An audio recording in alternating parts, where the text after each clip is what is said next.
Sean todos bienvenidos. Gracias por unirse a nosotros. Gracias al arzobispo Octavio Ruiz que se une con nosotros desde Roma para tener este diálogo. Iniciamos nuestro encuentro colocándonos en la presencia del Señor y pidiéndolo que la Santísima Trinidad envíe el don de transformar nuestros corazones y de llevar el mensaje de Jesús a todos y ser testimonios de fe en este tiempo tan complicado que nos ha tocado vivir. Y con esto empezamos la introducción y la conversación que queremos tener con alguien que ha vivido todo el proceso de formación de lo que significa el directorio, pero no solo el directorio, sino también este ímpetu de nueva evangelización en un ambiente que demanda nuestro testimonio como cristianos. Por eso quiero dar la bienvenida a mi compañero Hoffman y al arzobispo. Y con esto empezamos nuestra conversación sobre el directorio de catequesis. Hoffman, todo tuyo. Muchísimas gracias, Félix. Bienvenidos todos a este webinar. Mi nombre es Hoffman Ospino, soy profesor de Teología y Educación Religiosa en la Universidad Jesuita Boston College, en donde comparto también la oportunidad de enseñar con mi colega Félix Palazzi. Yo soy colombiano de origen, Félix venezolano de origen.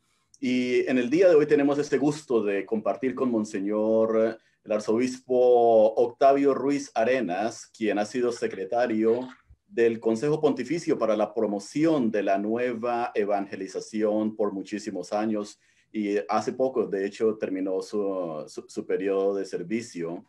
Y una de las razones por las cuales queremos hablar con él a manera de conversación es porque si hay alguna persona que ha estado al frente de los distintos diálogos y del discernimiento sobre lo que significa este nuevo directorio para la catequesis, lo tenemos con nosotros. Ustedes se darán cuenta que en el Internet y a través de organizaciones y de muchas otras universidades han habido presentaciones sobre el directorio para la catequesis del año 2020. Y se habla de la estructura, se habla de las nuevas temáticas, se habla de los distintos capítulos, etcétera, etcétera. Nosotros en Boston College hemos querido no tanto dar una introducción al directorio para la catequesis. De hecho, Monseñor Octavio ha hecho varias de estas introducciones y ustedes las pueden encontrar también en el Internet. Lo que nosotros queremos hacer en esta hora que estamos juntos es entrar en conversación con él desde un ángulo particular. Y ese ángulo particular es que Monseñor nos ayude a entender y a conectar cómo el nuevo directorio para la catequesis nos ayuda a imaginar una catequesis profética que conecte con las realidades del mundo contemporáneo, ¿no? De nuestras realidades contemporáneas, y desde allí cómo el directorio para la catequesis le hace eco al pontificado, en particular del Papa Francisco, que es dentro del cual surge, pero al mismo tiempo de los últimos pontificados también, porque ciertamente vemos una dinámica de continuidad o una hermenéutica de continuidad. Para quienes son nuevos en esta conversación sobre el directorio general para la catequesis, simplemente un poquito de historia. Después del Concilio Vaticano II, entre 1962 y 1965, la Iglesia llama a una renovación de la catequesis. Por supuesto, la catequesis es parte fundamental del ministerio de la palabra. Y entonces, una de las maneras de renovar y proveer una visión para la catequesis se hace a través de lo que se han llamado los directorios catequéticos o directorios para la catequesis. El primer directorio se escribió y se publicó en 1971 y ese directorio estuvo vigente hasta 1997. En 1997 se publica el segundo, el segundo directorio, o el que se llama Directorio General para la Catequesis, y ese directorio estuvo vigente por cerca de 20 años más, un poquito, 23 años, hasta el Directorio para la Catequesis del 2020. Ahora nos encontramos con un nuevo directorio que seguramente nos va a acompañar y va a proveer la visión para la catequesis durante las próximas 2 o 3 décadas. Así que nos encontramos en este momento en la antesala de lo que la catequesis puede ser, va a ser y necesita ser en las próximas 2 o 3 décadas. Es un momento fascinante. Excelencia, gracias por acompañarnos en esta conversación. Y la primera pregunta para calentar motores que tenemos para usted es, cuéntenos un poco el ímpetu detrás de este directorio para la catequesis. ¿Cuál es esa visión que acompañó todo el proceso de discernimiento que nos entrega este documento tan interesante?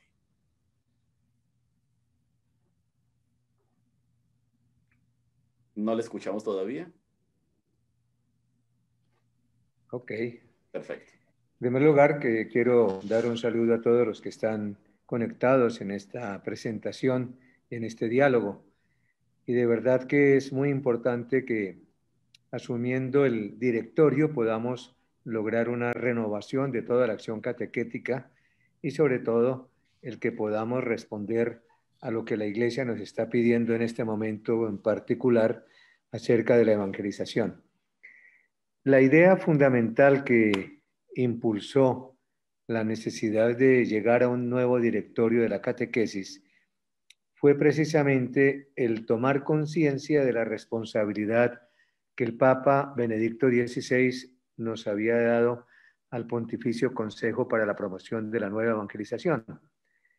Porque veíamos que la nueva evangelización era tratar de responder a la problemática del mundo actual, que ha ido poco a poco dejando a un lado la fe cristiana, los valores que encontramos en el Evangelio, que nos hemos dejado llevar por esa corriente de secularismo, que poco a poco la gente en la iglesia ha dejado de tomar conciencia de su pertenencia eclesial, que muchos se han alejado, que son indiferentes.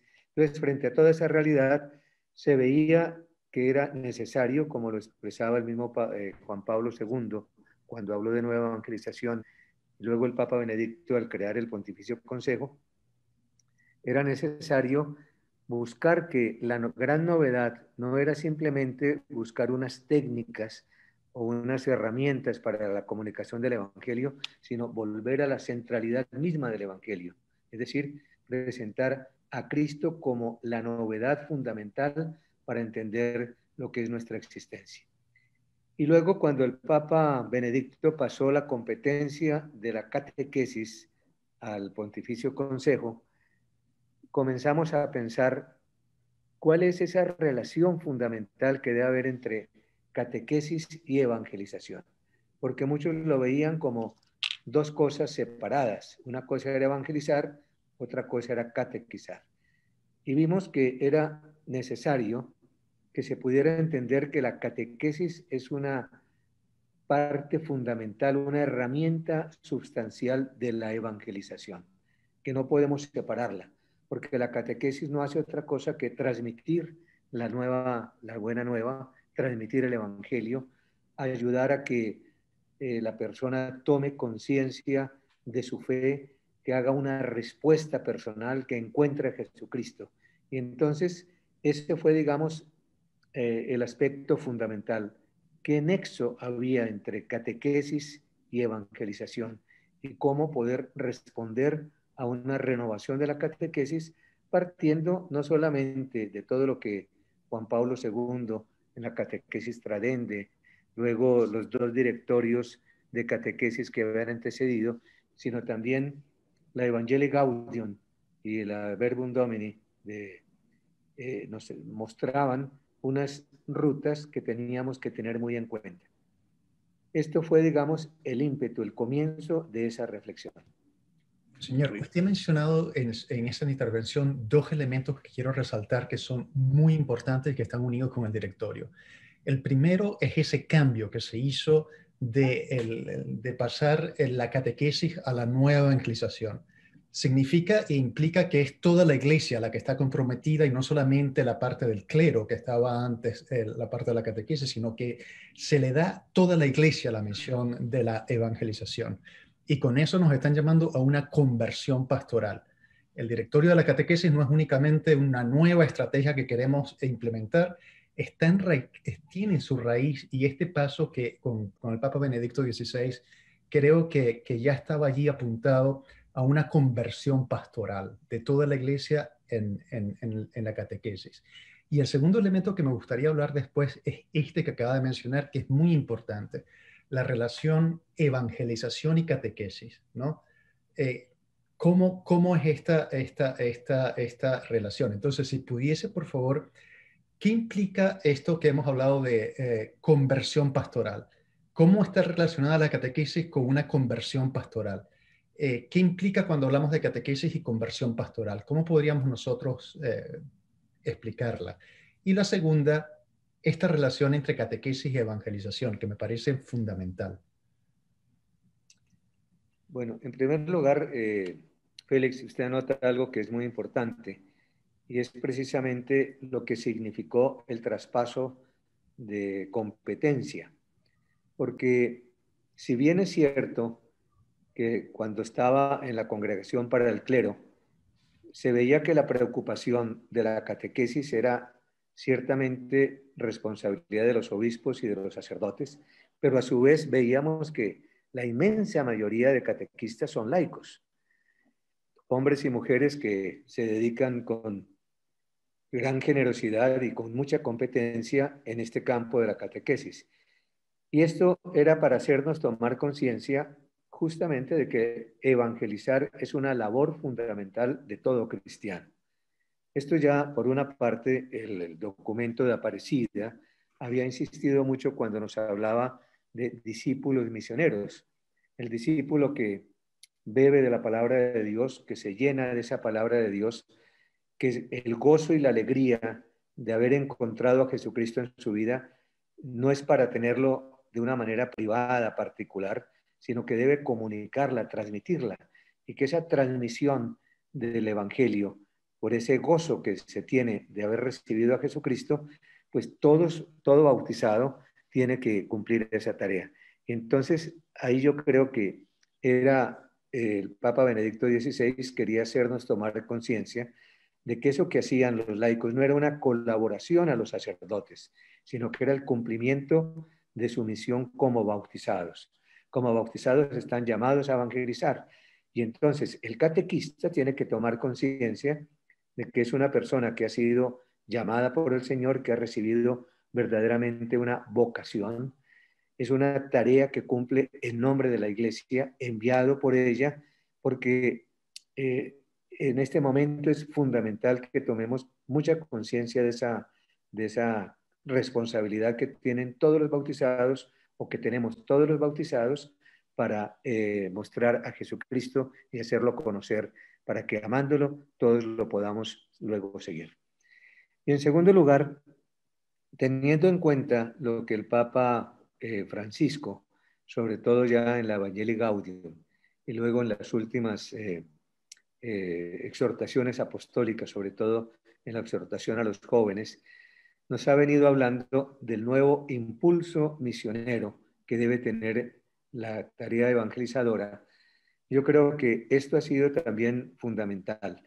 Allí en la Evangelii Gaudium encontramos grandes aspectos de lo que debe ser la catequesis. Y algo que el Papa insistió muchísimo fue precisamente hacer ver la íntima unión que hay entre el anuncio querigmático, el primer anuncio, y la catequesis. No son dos cosas totalmente separadas, sino complementarias. El problema era que teníamos que revisar muy a fondo cómo estábamos realizando la catequesis. Y uno de los aspectos que nos dimos cuenta y en unas reuniones que tuvimos a nivel de conferencias episcopales e incluso una en la que estuvo Hoffman en Roma, cuando reunimos delegados de catequesis de toda Europa, de América Latina, de Estados Unidos, veíamos que uno de los problemas que se estaban presentando era que se catequizaba a personas que no habían sido evangelizadas, es decir, personas que no habían hecho su opción por Jesucristo, sino que conocían el catecismo, conocían una serie de normas que había que realizar, participaban en unas ceremonias, pero sin haber hecho ese esfuerzo de un encuentro personal con el Señor y de tener una vivencia, llamémoslo así, comunitaria, que les hiciera sentir su pertenencia a la iglesia como parte del cuerpo de Cristo. Y de ahí las responsabilidades que surgían. Y entonces el Papa Francisco, en la Evangelii Gaudium, cuando nos habla del carisma, nos hace ver que es el primer anuncio, pero el primer anuncio no únicamente porque es por donde se comienza, sino porque es aquel anuncio fundamental, presentar a Cristo, la gran novedad de Él. Y a partir de allí, la catequesis no es otra cosa que la explicitación de ello y la ayuda permanente para educar en la fe y hacer madurar en la fe, de tal manera que esa respuesta inicial vaya comprometiendo a la persona en seguir a Jesucristo y en proclamarlo con gozo y con gran alegría.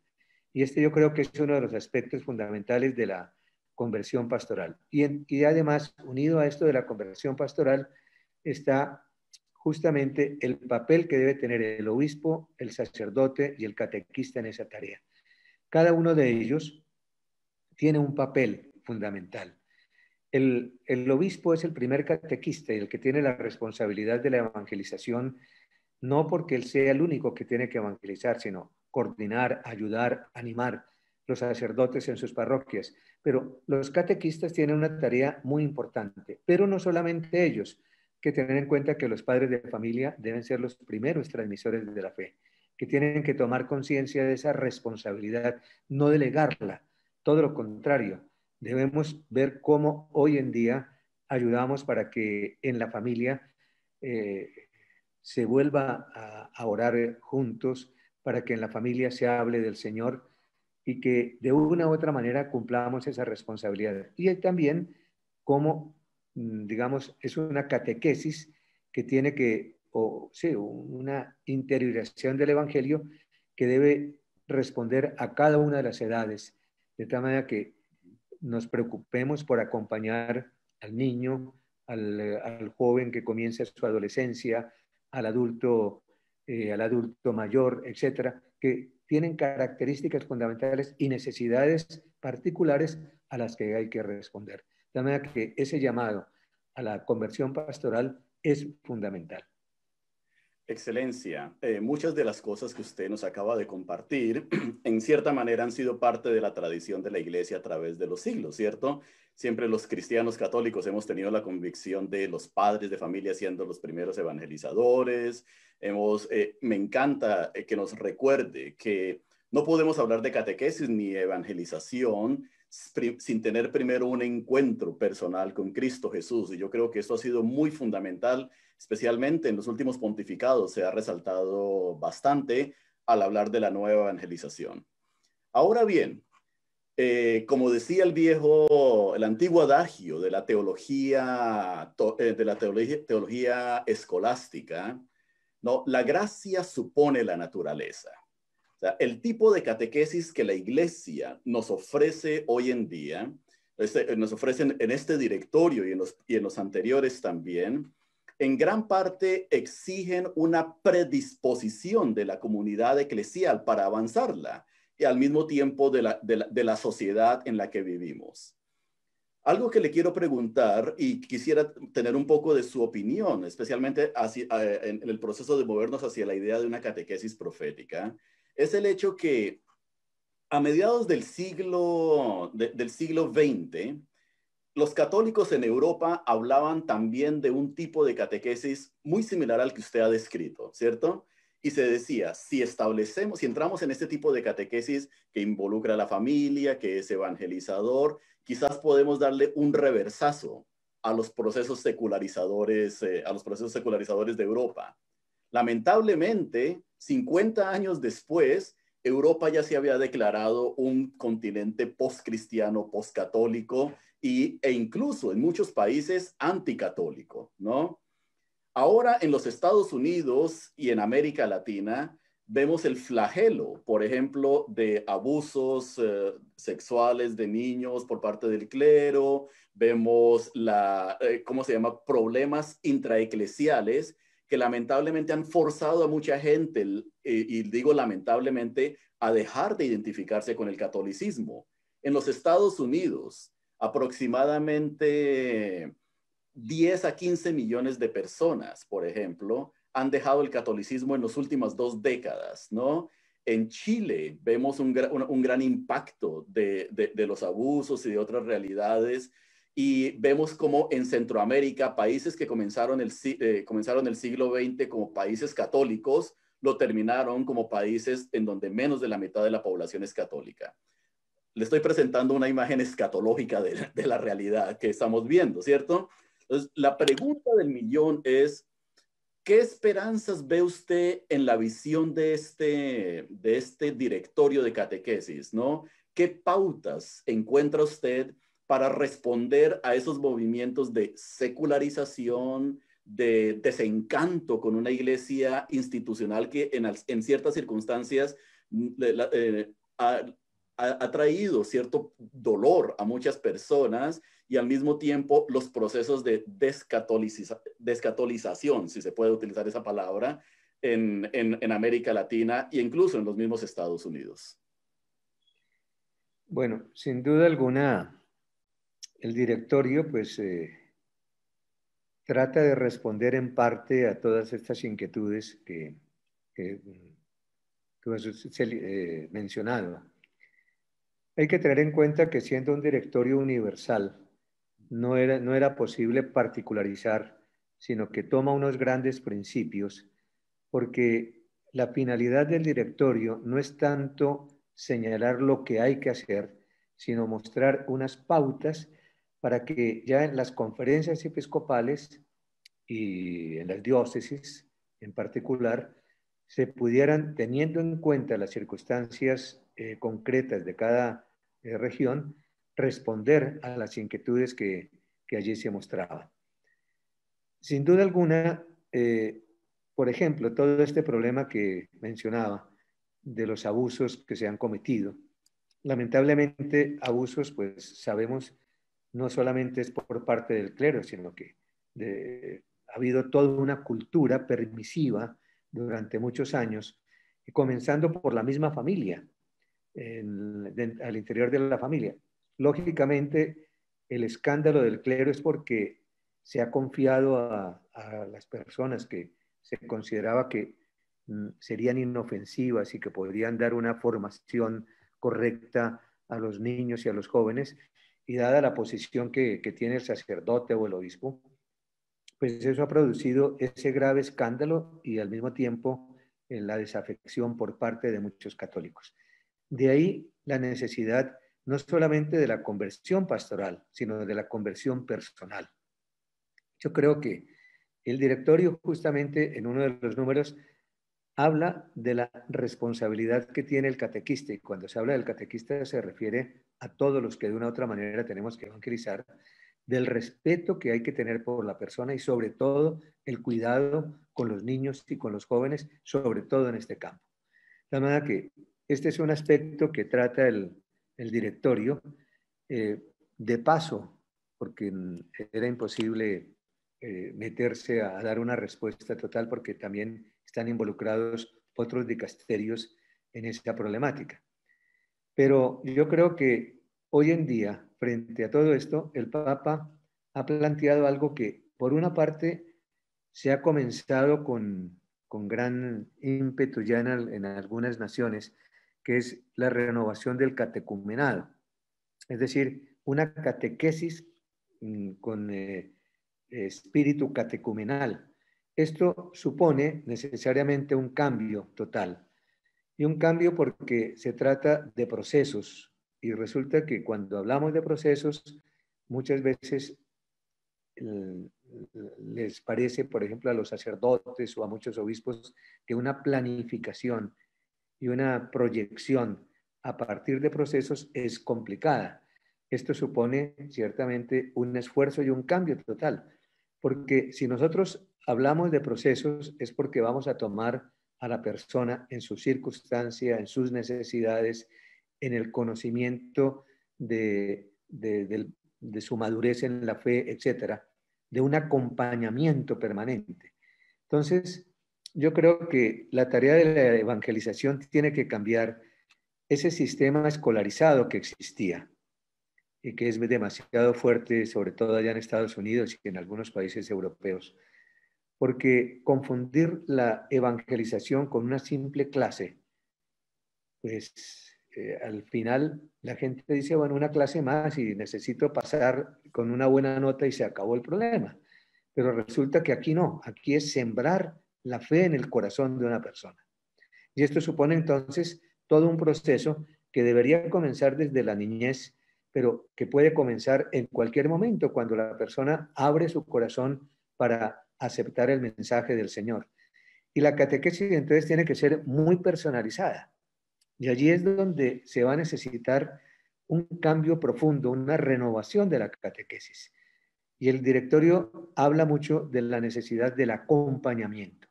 Y en este sentido, podríamos decir, lo fundamental en esto es seguir la misma pedagogía de Jesús. Y el directorio justamente nos hace caer en cuenta cómo la pedagogía catequética debe partir de lo que ha sido la historia de la salvación, la pedagogía de Dios, de acercarse al hombre, de acompañarlo, de su misericordia, de su amor, etc. Y luego, en concreto, mirar cómo es que Jesús catequizaba, cómo es que Jesús evangelizaba, cómo se presentaba a él, cuáles eran sus actitudes. Y entonces el testimonio de vida, por una parte, y por otra, es unos procesos en donde vamos acompañando a la persona sin tiempos predeterminados como tal, sino que vamos gradualmente dando los pasos. Yo creo que esto podrá ayudar a cambiar bastante la situación. Muchos han hecho es que han tomado al pie de la letra el RICA, el ritual de iniciación a la vida cristiana, a los sacramentos, como unos pasos en 2 o 3 años y después adiós. Y yo creo que ahí está el problema, porque el RICA ciertamente es una preparación para los sacramentos, pero aquí estamos hablando en el directorio de una iniciación a la vida cristiana, es decir, a todo un proceso que va desde el nacimiento de la fe hasta el momento en que Dios mediante nos podamos encontrar con el Señor. Y aquí tenemos entonces que ponernos a pensar cómo responder a un mundo secularizado, cómo responder a un mundo que cada vez está más empobrecido y que siente necesidades, que no, un mundo que vive doblegado por las cargas de trabajo, porque de lo contrario no tiene lo suficiente para subsistir, etc. Entonces, todo esto en el directorio, de una u otra manera, nos está haciendo ver es la conversión pastoral tiene que llevarnos a replantearnos totalmente cómo vamos a evangelizar y cómo hacer una catequesis en donde el catequista sea un acompañante, un animador de la fe, y cómo el sacerdote y el obispo y todos los que estamos dentro de la iglesia podamos verdaderamente responder a estos grandes desafíos que nos presenta la sociedad. Creo que esto que acaba de mencionar es extremadamente importante. O sea, este paso, esta visión que se da de una catequesis de simple contenidos a acompañar procesos y a generar procesos. Creo que esto es como una de las cosas más valiosas que estamos aprendiendo como signo de los tiempos, ¿no? El hecho de discernir, aprender a discernir, acompañar procesos en la catequesis, porque como usted bien ha mencionado, el limitar la catequesis como un simple copia del proceso escolar, el catequista sustituye a la maestra, el libro escolar sustituye, es igual que el catecismo, limitamos la catequesis únicamente a los sacramentos o hacemos de los sacramentos como la trampa para que no se nos vaya el poco redil que tenemos, ¿no? Este énfasis me parece fundamental y sobre todo el hecho del testimonio del catequista junto con la comunidad. Y por eso creo que insistir esto del aspecto de la misericordia en el directorio, ¿no? ¿Cómo se da este aspecto de la misericordia? ¿Cómo ha visto el directorio este remarcado hecho del testimonio y de invitar a no excluir a nadie? Creo que es importante esto. Y apuntando un poco más a esto, hay un elemento que se me viene ahorita a la mente. Papa Francisco ha sacado el tema de la pena de muerte, ¿no? O sea, en el catecismo. ¿Hay algo que ver en este proceso de acompañar, de testimoniar de toda la comunidad y la defensa a la vida en todo esto?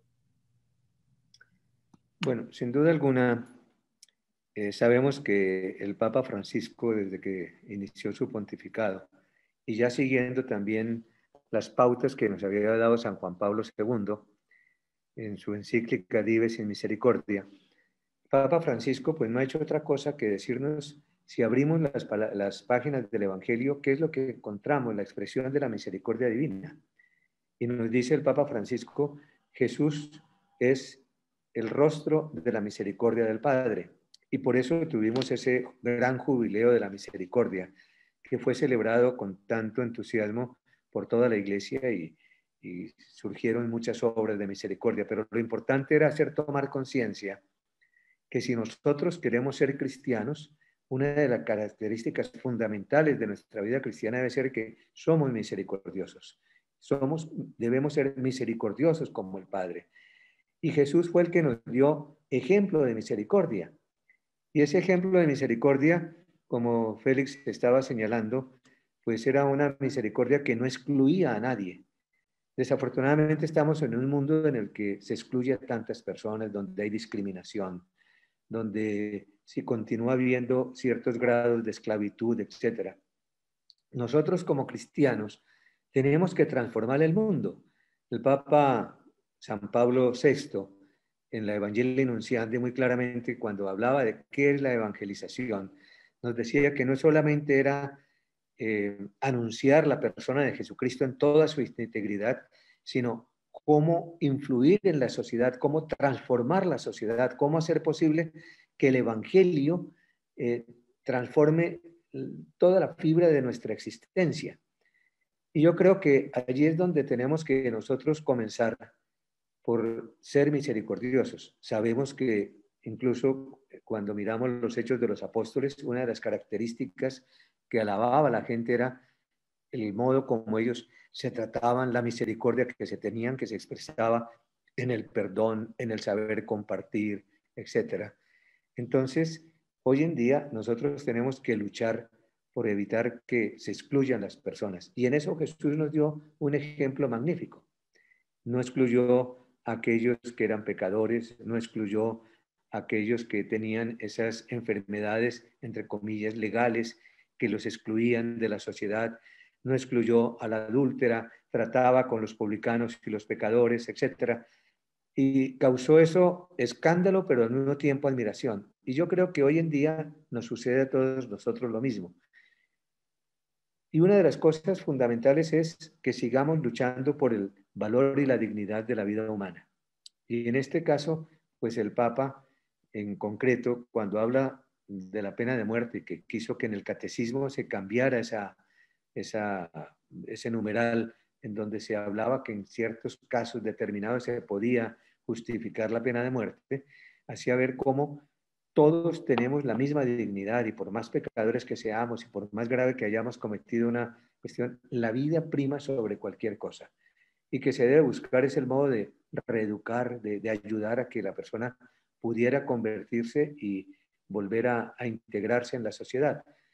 Cierto, son procesos difíciles y desafortunadamente todavía existe la pena de muerte y sabemos cómo en los últimos días hubo algunas ejecuciones allá en Estados Unidos con el escándalo y digamos el pesar de todo el mundo, porque vemos que poco a poco se ha ido tomando conciencia de que si queremos nosotros salvaguardar la vida, este es uno de los aspectos en los que tenemos que luchar, que no podemos convertirlo únicamente en una cuestión política, sino que debe ser el respeto por la persona humana independientemente de la religión a la cual pertenezcamos.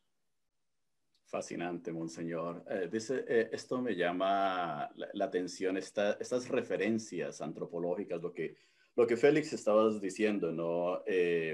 Yo creo que el Papa Francisco nos ha invitado a pensar en gran parte a una nueva manera de ser humanos, ¿no? A la luz de la misericordia, una nueva manera de ser humanos a la luz del amor de Cristo. Y es una invitación a reimaginarnos, ¿no? Antropológicamente, frente a un mundo que a veces desafía en la dignidad de la vida, que desafía la dignidad de la familia, de la comunidad.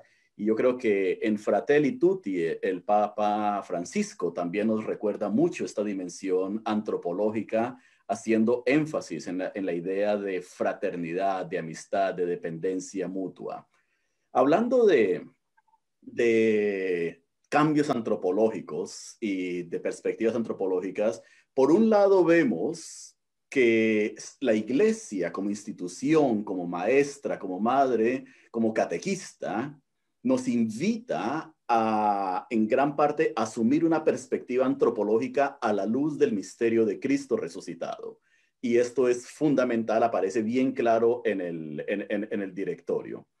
Al mismo tiempo, nos encontramos, y voy a citar uno de mis números favoritos, Excelencia, en el directorio, el número 46. Al final del número 46 dice: vivimos en la práctica una verdadera revolución antropológica que trae consecuencias para la experiencia religiosa y que desafía fuertemente a la comunidad eclesial.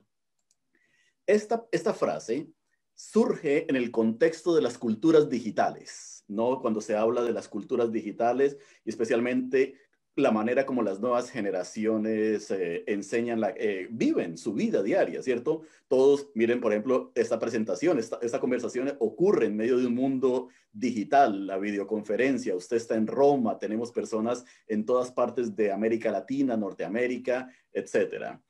Entonces, vemos que por un lado está la propuesta antropológica de la comunidad eclesial cristiana católica, pero por otro lado se gesta una revolución antropológica que creo que todavía no hemos entendido. Me parece que todavía estamos tratando de entenderla, ¿no? Y me parece que hay un poquito de tensión. Muchas veces veo que los catequistas y los evangelizadores hablan del mundo digital y de la tecnología como instrumentos. Tenemos que usar el WhatsApp, tenemos que usar el Internet, tenemos que usar las videoconferencias y los teléfonos. Pero lo que estamos observando, y yo creo que el directorio nos ayuda a entender un poco, es que no se trata tanto de usar la tecnología, sino que la revolución es que vivimos en un mundo que es la tecnología, la manera de ser la tecnología. ¿Nos puede compartir usted un poco qué tipo de conversaciones surgieron alrededor de esta revolución antropológica cuando se estaba gestando el directorio? Bien, justamente este fue una de las grandes preocupaciones también que tuvimos para impulsar el directorio, porque veíamos que hay una fuerte división, o que llamáramos incomprensión de lo que es toda la realidad digital hoy en día que nos está absorbiendo. Porque los jóvenes y los niños pues están metidos en ese mundo. Por eso se habla de un continente, el continente digital, y se dice, no se trata únicamente, como bien estabas tú señalando, Hoffman, de utilizar los medios digitales, las aplicaciones, los smartphones, etcétera, las tabletas, sino que se trata de ver cómo evangelizamos ese mundo. Y allí es donde la tarea es mucho más compleja, porque por una parte encontramos toda esta generación nueva, digitalizada. A uno le aterra que un niño de 3, 4 años se mueve con un teléfono y nos enseña. Y que son estos nativos digitales y los millennials, etc.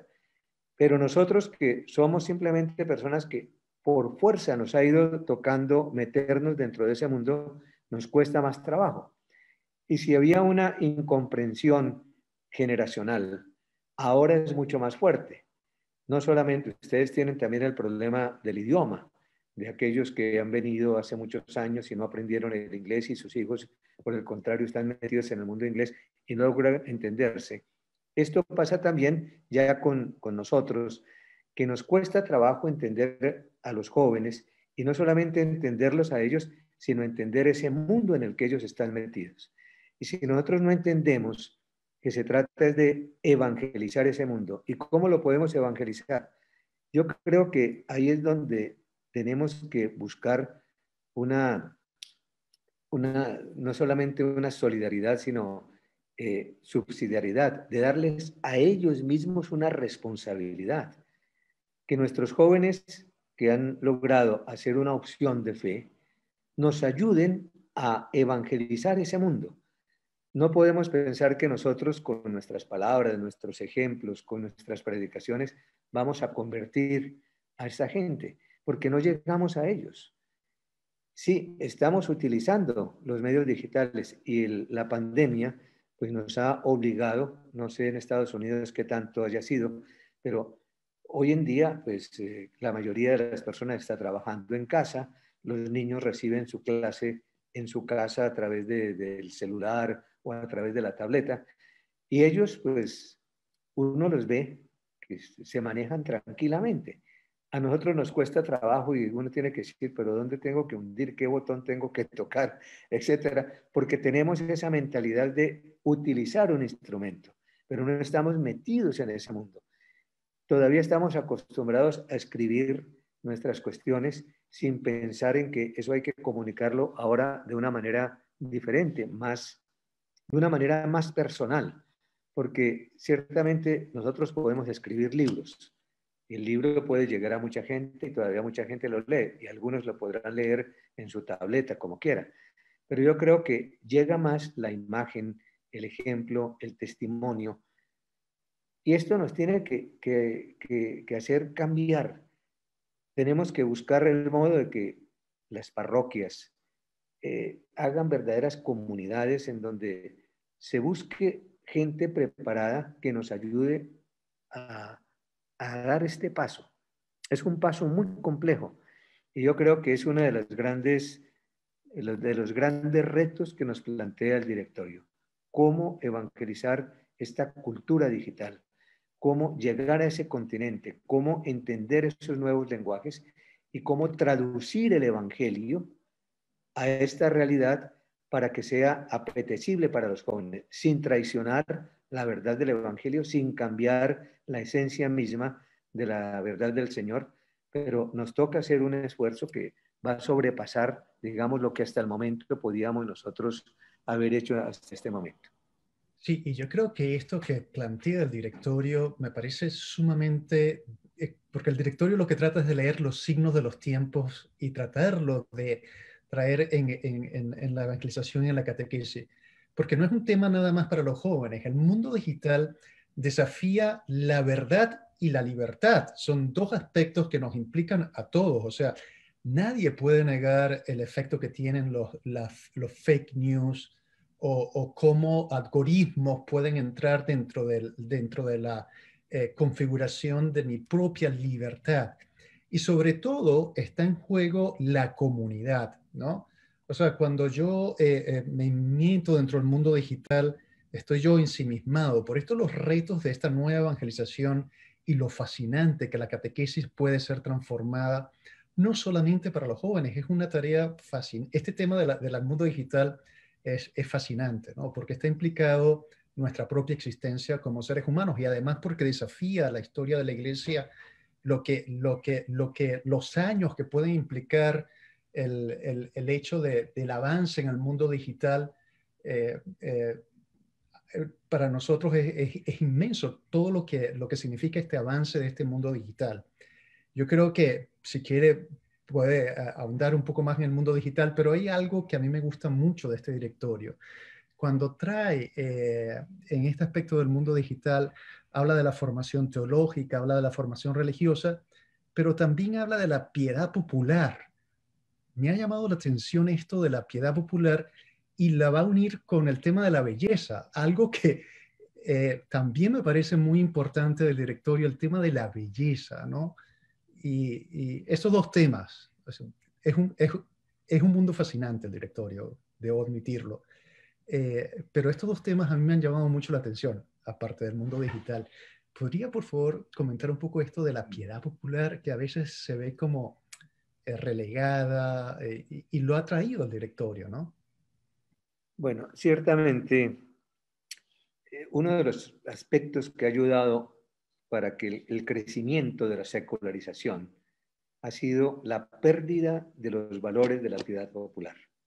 aquellos países en donde se desechó a partir del concilio como algo que era para gente ignorante, que eso no servía, que era una cuestión simplemente del folclore, etcétera, etcétera, y se quitaron todas esas manifestaciones, se olvida que un elemento fundamental para nuestra fe no es solamente el conocimiento, sino el sentimiento, aquello que llega al corazón. Y entonces la piedad popular no es otra cosa que esa expresión, llamémosla así, de inculturación del Evangelio, en donde se busca que la persona reviva ese misterio a través de imágenes, a través de representaciones, a través de ciertas expresiones populares, teniendo en cuenta que la piedad popular no es simplemente una religiosidad popular, que ese ha sido otro de los graves problemas que hemos tenido en la iglesia, que se confundieron las dos realidades. Entonces la religiosidad popular se veía como algo secundario, algo que tienen muchas religiones, que puede llevar al sincretismo, etcétera, etcétera. Pero tenemos que tener en cuenta que la religiosidad popular podríamos decir, es la expresión natural de relacionarme con una divinidad y que busco unos medios para llegar allí. Mientras que la piedad popular está radicada en nuestra fe y que son pasos o elementos que me pueden ayudar para mi encuentro con Cristo y a llevar una auténtica vida sacramental, de tal manera que las expresiones de piedad popular deben llevar a centrarme en la Eucaristía, en la penitencia, en el encuentro con Cristo y sobre todo a vivir en comunidad. América Latina es una región que ha conservado todavía muchísimos elementos de piedad popular.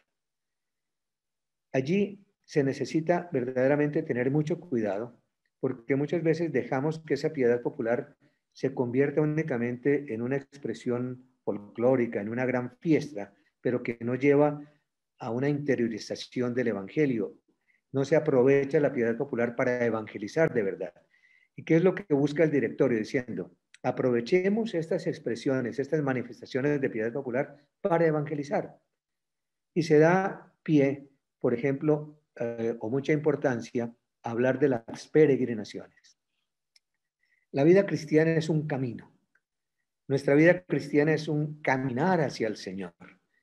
Y entonces las peregrinaciones deben ser expresión de ese avance de nuestra fe hacia el encuentro con Cristo, mediado muchas veces a través de la Santísima Virgen o de los santos, pero que nos deben de llevar al Señor.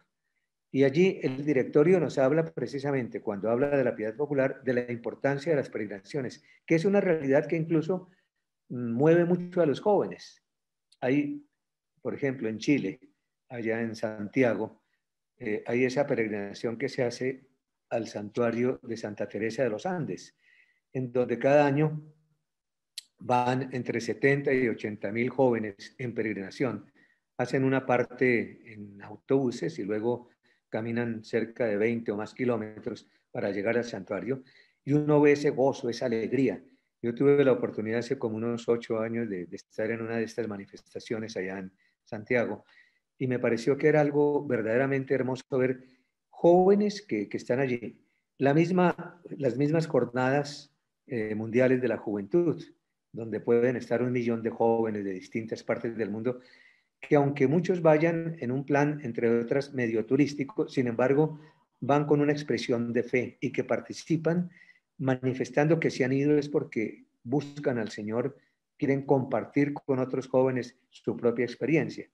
Entonces, podríamos hablar de muchas expresiones de piedad popular y esto es muy importante, que le demos nuevamente pie a la piedad popular para que lleguemos al sentimiento de las personas. Y cuando el directorio habla de la belleza, es volver a la famosa vía pulchritudinis.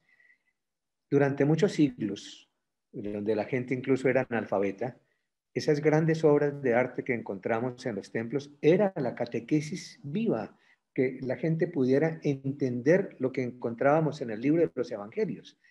Y entonces, no solamente la pintura, la música, incluso la danza, etcétera, pueden ser expresiones para que nosotros podamos mover nuestro corazón y contemplar realmente esa realidad. Entonces, yo creo que el directorio, al asumir esto como fuentes de la evangelización, es importante que lo subrayemos. Y como decía Félix, son aspectos novedosos y que son muy de gran importancia y que no es difícil manejar. Lo importante es que quitemos ese espíritu iconoclasta que podríamos tener o que tienen muchos y que le demos importancia sabiendo que ese lenguaje sencillo también puede llegar al corazón de los intelectuales y de aquellos que están manejando las riendas del mundo. Entonces, es buscar que el Evangelio llegue de la manera más sencilla al corazón de las personas. Tremendo. Me encanta lo que usted acaba de decir, Excelencia, porque cuando yo leía el directorio para la catequesis, algo que me llamaba la atención especialmente en esta sección en donde se habla de la estética via pulcritudinis, ¿no? La idea de acercarnos a la belleza y dejarnos catequizar, me llamaba la atención porque veía una invitación a reclamar las artes, el valor de las artes. Los católicos, históricamente, los cristianos, históricamente, éramos campeones en esta área. Las mejores obras de música, por ejemplo, pensemos en Beethoven o Mozart o Vivaldi o todos estos autores, ¿no? Compositores, pero no solamente los grandes europeos, sino también en América Latina, en África, en Asia. Algunas de sus mejores obras musicales, artísticas, arquitectónicas, tenían un carácter religioso y hablaban muchísimo, ¿no? En los Estados Unidos, por ejemplo, en el sur de los Estados Unidos, entre las comunidades indígenas o las comunidades campesinas, el teatro, por ejemplo, fue algo que mantuvo e introdujo la fe, ¿no? En la catequesis. Y hay muchísimas maneras, ¿no? A través del teatro, por ejemplo, hoy en día en los Estados Unidos y en América Latina, ciertamente, en México y otras partes, las posadas es algo fascinante y es como una obra de teatro y quizás es la mejor catequesis de Adviento que tenemos en muchos sectores, porque hay mucha gente que ni siquiera va a misa, hay mucha gente que ni siquiera reciben una catequesis formal, pero son muy fieles a participar en las posadas. Y usted tiene toda la razón. No, tenemos que buscar la manera de seguir catequizando con esto, pero conectarlos a la belleza de la iglesia. Y hay otro elemento fundamental que es la liturgia, ciertamente, ¿no? Esa belleza que vemos en la liturgia, nada más simbólico, nada más hermoso, más artístico que las mismas celebraciones litúrgicas, los íconos que nos encontramos allí, ¿no? Y esto me lleva a una pregunta que quiero hacerle con relación a la liturgia. Es bien interesante ver cómo muchas veces la catequesis, ¿no? Cuando se habla de la liturgia, se reduce primordialmente a una preparación presacramental, ¿no? Pero muy pocas veces hablamos de una preparación para apreciar la liturgia como instrumento catequético y la belleza de los símbolos, de las imágenes, de las prácticas, de las palabras como símbolo catequético. ¿Qué piensa usted o qué conversaciones se han tenido con relación a la liturgia y la catequesis? ¿Qué resaltaría usted para que tengamos en cuenta en este momento a la luz del directorio? Ciertamente, por una parte, hay que dejar ya de lado que la catequesis sea simplemente una catequesis presacramental, preparación del bautismo o para los padrinos, la primera comunión, la confirmación y preparación para el matrimonio. Desafortunadamente, todavía la inmensa mayoría siguen con ese esquema, porque hoy en día, y en eso el directorio ha dado un paso que se ha dado en América Latina fundamentalmente, es hablar de una preparación para la vida cristiana, una iniciación a la vida cristiana. Es decir, la catequesis es ese acompañamiento permanente de estarnos inyectando el Evangelio, de tal manera que ese encuentro con Cristo nos lleve a lo largo de toda nuestra vida. Y no podemos olvidar que el encuentro fundamental con Cristo lo encontramos en la Eucaristía, en la liturgia. Hasta ahora no se había dado mucha importancia del nexo que debe haber entre catequesis y liturgia. Y resulta que son dos realidades que deben de ir muy unidas. No podemos pensar que la liturgia sea la expresión de una catequesis, no. Por ejemplo, la predicación del sacerdote no es una catequesis como tal. La homilía tiene su configuración muy particular y que el Papa en la Evangelii Gaudium señala muy claramente. Pero una catequesis que no lleve a una participación litúrgica y a una inserción profunda en la comunidad es una catequesis vacía. Una catequesis que está enseñando únicamente conceptos, pero no una vivencia. Entonces, tenemos que darnos cuenta que lo que aprendemos, lo que se enseña, el contenido de la catequesis es lo que se vive y se celebra en la liturgia. De tal manera que tienen que ir muy unidos. Y esto nos lleva a la necesidad también de una conversión pastoral de la liturgia. Nuestras celebraciones eucarísticas se han vuelto demasiado rutinarias. La predicación de los sacerdotes muchas veces se convierten o en regaños o en avisos de toda clase. Yo me recuerdo una vez, hace muchos años, cuando Teilhard de Chardin era muy famoso por allá a los comienzos de los años 60, y se hablaba tanto de Teilhard de Chardin, que no era fácil de entender. Me acuerdo que fui a una parroquia y había un sacerdote que estudiaba esta cuestión. Y la homilía fue explicar lo que era la cristificación y todos estos pasos que tenía Teilhard de Chardin, que eran complicadísimos, del cosmos, etc. Y yo decía, pobre gente, era una parroquia de gente muy sencilla. Decía, ¿qué podrá haber entendido? ¿Y qué tiene que ver todo esto con el evangelio que se proclamó? Y bueno, con la liturgia misma. Y esto nos sucede a nosotros, que sacerdotes y obispos, que muchas veces olvidamos que tenemos que basarnos en el evangelio, que la catequesis tiene que partir del evangelio, que tenemos que mirar cómo el Señor se bajaba de la manera más sencilla para que la persona pudiera entender lo que ellos veían.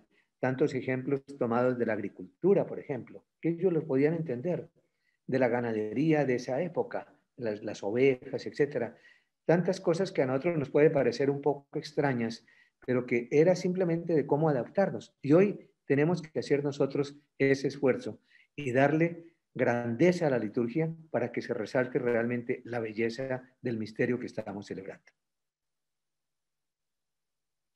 Excelencia, bueno, realmente quisiéramos estar aquí con ustedes, ¿no? Sentados frente a nuestros computadores y explorando por un poco más de tiempo, pero ya se nos pasó la hora de nuestra conversación y realmente queremos agradecerle de todo corazón algo muy importante, esta experiencia tan importante, ¿no? De compartir su sabiduría y su experiencia ¿no? Y su visión también. Nosotros sabemos que aún trabajando como coordinando todos los procesos, algo de su visión también entra allí en este directorio, pues le agradecemos por haber pasado este tiempo con nosotros. Algo que se queda conmigo, muy importante, que usted lo dijo al principio de la conversación, fue el elemento de subsidiariedad en la catequesis, ¿no? La importancia de que cada uno asumamos la responsabilidad a la luz de nuestras fortalezas y nuestras experiencias para anunciar la buena nueva. Yo creo que eso es fundamental porque seguimos dependiendo mutuamente, ya sea de sistemas escolarizados o del catequista, la catequista para avanzar estos procesos, pero yo creo que todos necesitamos asumir esa responsabilidad. Así que muchísimas gracias. Félix. Gracias, Monseñor. Me uno al sentimiento de Hoffman. Creo que podríamos quedarnos aquí hablando sobre religiosidad popular y sobre la conversión pastoral, la sinodalidad, ese proceso que se dio en la formación del directorio por horas, ¿no? La conversación ha sido muy amena. Gracias de parte de todos los 300 personas que se unieron a nosotros, hicieron algunas preguntas. Lamentamos no haberlas respondido todas. A veces yo estaba tipeando. Invito a todos a seguirnos en nuestra página Formación Continua, a ver los programas que ofrecemos, el certificado de liderazgo para todos aquellos que viven en Estados Unidos, herramienta de formación, herramienta de discernimiento, enseñamos cursos de espiritualidad y de teología. Así que ahí pueden encontrarnos a nosotros. Muchísimas gracias, Monseñor. Y agradecido. Bien, yo les quiero agradecer que me hayan invitado a este conversatorio. De verdad que es una experiencia interesante y que nos anima a que el directorio se conozca y que se puedan poner en práctica muchas luces que nos da para responder a la tarea evangelizadora y catequética en el mundo de hoy. Muchas gracias a ustedes y también a todos los que han seguido este conversatorio por las redes. Bueno, Muchísimas gracias. que Dios les bendiga a todos. Entonces, excelencia, que tenga muy buena noche. Usted terminando su día. ¿Ok? Adiós. Gracias. Gracias nuevamente. Hasta luego.